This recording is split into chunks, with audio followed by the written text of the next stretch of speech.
kingdom of heaven and hell. It's kind of like this.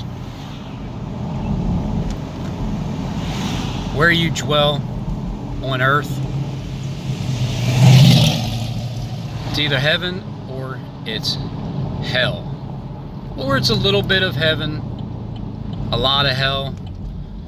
Or it's like half the time you're in heaven, half the time you're in hell.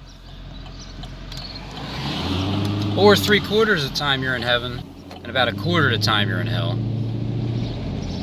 Or it's like 99% of the time you're in heaven, and that 1% is hell, because it still exists in people. So it's up to you, really, what you believe, what you listen to, who you listen to, how long you listen to them for. So it's like, say, the Tree of Life synagogue. It's like you walk in, and there's a long, narrow hallway, and you have doors on each side. Now, you're allowed to close these doors if you want to. And inside of these doors, these rooms, now there's many rooms in the Tree of Life synagogue, but it is a straight and narrow hallway. The doors, man, they are wide open. They are wide open inside of that narrow path that you're walking down. So when you drive, when you drive down the hallway, right, in your car, when you walk in the hallway, you got doors to the left of you, and you got doors to the right. And it really doesn't matter which hand you close the door with. If you choose to, you can close it with your left, you can close it with your right. So in these rooms, there's conversations going on. So the kingdom of heaven and hell is like this. You're inside of that Tree of Life synagogue. You're walking down the narrow path. You know, just minding your own business. It's all you're doing is minding your own business. You are in your own world as you're walking down that path. The doors are open wide and broad, and some rooms are loud. You know, some rooms, people are in there just talking about, well, there's different groups. You know, there's many rooms. There's like 1,000 rooms. In room number 666, well, you got the liar bunch over there. They all love to lie because, well, that's what they love to do. So you can go and like, huh? What are they saying about me? What? Fucking ain't fucking true. What are they talking about? Lying? And then you can actually sit there and continue to listen and listen and listen. If you sit there long enough and listen, you might think it's okay to lie. Or, if you're like me, you walk by that narrow gate, right? Through the narrow path and that wide open door. It gets so loud, you take your left hand and you just slam the door shut. Shut up. And then you walk to the next door. Next door on the left side, because 666 is on the right, and you know, you got odd and even. So on the left side, you got room 777. Now over in that room, it's kind of quiet, right? It's peaceful. Door's wide open. But at 321, there's also room 321. That door, that door is all about falling. So you have 777, and you're walking by, and it's like, you literally see like this conversation going on in there, right? And you kind of like what you hear. You sit there, you listen in. I mean, you can, it's free will.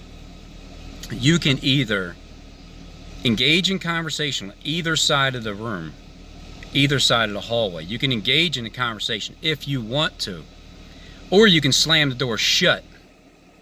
So when the liar comes out of room 666 and he has to go to the bathroom and he's walking up the hall on room 777, what he does is he takes his right hand before he goes to the bathroom and he slams the door shut on the ones that are here having this conversation. You know, there's one of them there that belongs in room 666, but he's over in room 777. So he likes to shut the door a lot, slam it shut on the truth, because he can't stand hearing the truth. So every chance he gets, he even makes excuses to go to the bathroom or to get a drink of water. Every time he shuts the door, just to be a Judas. So you can choose whether you want to stand at that door, listen in, conversate, or just walk right by. You can even shut that door also. They don't get offended. The door gets shut on them all the time. They are not offended. The ones that get offended is room 666. When you shut that door, all 666 of them come running out to see who it was. And then they'll all attack you. You know, up here, of course. The kingdom of heaven and hell is like this. So you're still walking down that narrow hallway. You got 1,000 rooms that have conversations going on. And you can either talk to them, you can listen, or you can just walk on by. And if you want, you could even shut the door. Because when you shut the door, it sends a clear message. That means you don't want the door open. And you can also just walk right by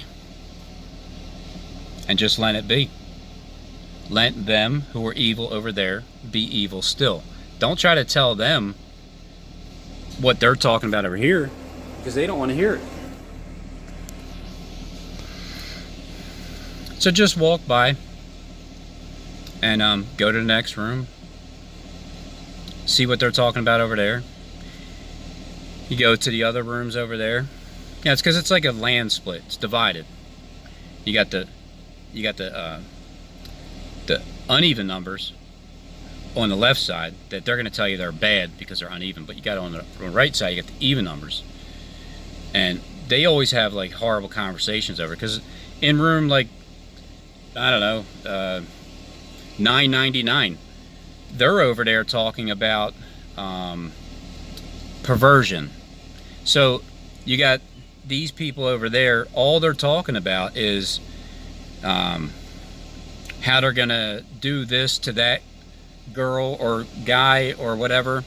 And you know, kind of like filthy conversation, drunken bar conversation, like that kind. And so you got them over there, you know, quoting I don't know, or not quoting, but giving you titles of porn sites. There you go, porn sites, and the best porns that's what they talk about over there in that room. Now, if you listen to them long enough and you sit there, you might engage in conversation with them, and then you might sit down and, hey, what are you guys talking about, huh? And then guess what you do? That's right, you start practicing sin, is what you do. Or you listen to them like, man, they need to repent. And then you just keep walking. You don't even have to slam the door shut on them, right? You can if you want, but you don't have to. Hi. Hey, what's up, man? Yeah. We'll go in a few minutes. Alright. You gotta pull this thing out. I know, yeah, I know. You afraid to back up? No, but I don't know. Yeah, I am. I haven't tried it yet. That's why I don't know. Yeah, we will. Just I mean, not right here. I'm sure it would just, I guess, just put it in reverse and just hold the brake as I'm going down. Yeah, pretty much. And you look in the side view mirrors. Yeah, make sure I don't flip anything. So there's conversations that continually takes place on the left side and the right side, because remember, it's a land split. You could maybe it's, now I'm going to stick with 1,000 rooms. However, there's half and half. Okay, you got the half inside of this temple, this synagogue. You have half, which is the left side, half, which is the right side. You got the up, which is down, down is up, left is right, right is left. Either way you look at it, there's half of them are there to lead you in the right direction. The other half are there to lead you astray. You can't blame them for what they're doing, because they're just doing their job. And you don't give them all the credit either when things go good, because you're listening to them, because they have just as much to do with your temple than the good do. It's half and half. So when you're able to shut the one side up that's telling the truth, well, then you're over in this direction over here. You love to lie. And if you're able to shut that door completely in their face, well, then you can't stand liars. You're over here in this group where you love to tell the truth. When you finally realize that this book being opened up and the seals being opened up truly is you getting victory over knowing that they're only conversations that are going on in your temple. You can choose to listen to good, be good, or listen more to the filthy conversation in your temple. Because everybody has 1,000 rooms in your head, and there's conversations going on. Just because there are conversations going on doesn't mean you have to follow through with what you heard over here with your ear. Even though you don't hear a thing, inside of your ear you can hear, and with your eye you can see. So once you realize that everybody out there, you know, like the main top Luciferian, I'm not sure who that might be, but there's somebody out there, I'm sure, that has that title. And their job is to, well, they know exactly what I'm saying. They know how to control that, because they are walking the wide and broad hallway, where it's only, by the way, that synagogue is across the street. It has a wide and broad hallway, and it only has 500 rooms, because that's all of them. And then across the other street, there's the other synagogue of heaven. It's the synagogue of heaven. There's the tree of life right down the middle. There's the synagogue of you're going to freaking hell, because you're already there living in it. Nobody's going to actually burn.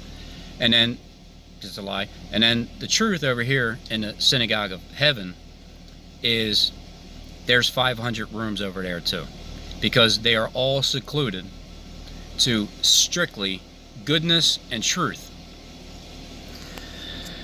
So the top Luciferian in the world will use that knowledge against you, and he won't tell you about the options that you have. They're all options. The options are on the table. You are the one that chooses what you want to listen to in your own head. And when you know that to be true and then you apply it in your life, and then you see day in and day out that you can actually just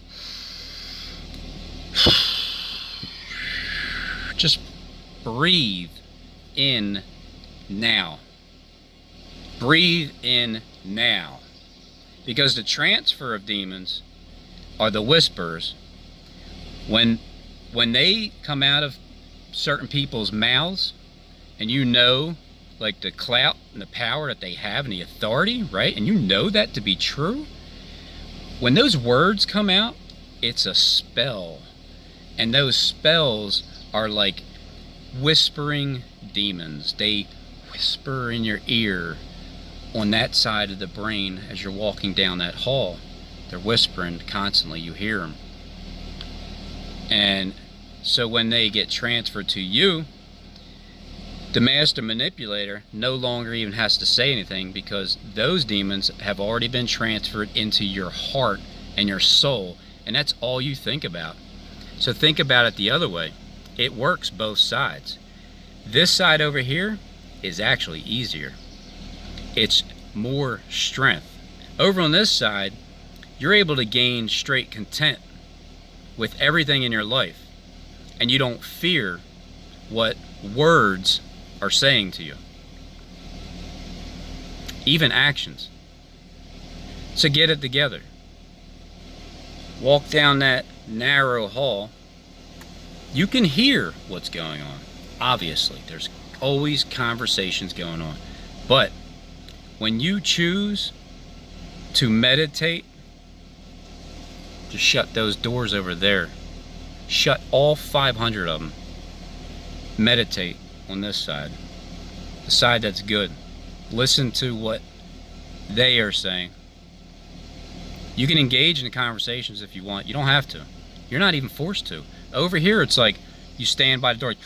Are you coming in or what? Are you coming in or what? If not, get out of here. I mean, stay there. So they try to pressure you to get in there and sit down.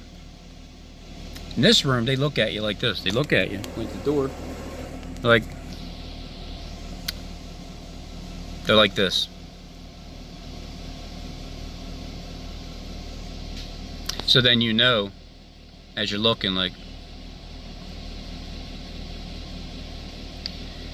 it's kind of like you don't even have to talk, because you know you're not being forced to do anything, and you can comprehend just through looking at their eyes.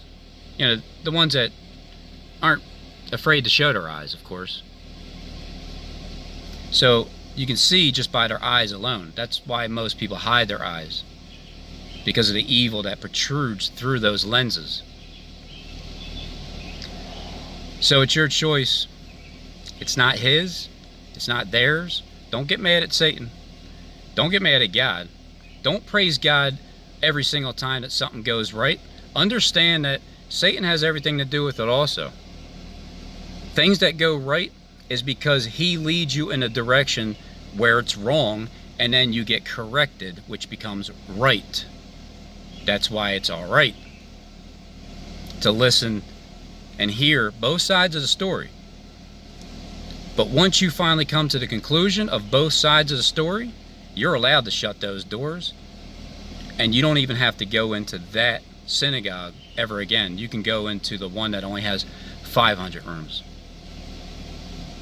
Because once you sign a lease there, you're good, you know. You can break the lease anytime you want. They're not going to force you to stay there. You can go back to you can go to the 500 rooms for your entire life. And then when you die in your sin, and then you're back with God again. You're not going to literally die in your sin as soon as you take a bite of the forbidden fruit. You're not immediately going to die, are you? Isn't that how Satan got him? You're not going to die. Well, he was telling you the truth. You see what I'm saying? That's what he does. He tells you the truth. But the ultimate goal behind it is manipulation. Because you will die in your sin once you die. See, Satan knows that. The vessel that's being used these days, he knows that. He knows all the spiritual things that I'm telling you, and some. But he's using it all literal against you. So, for the ones that are getting ready to completely leave, remember that. It's only words.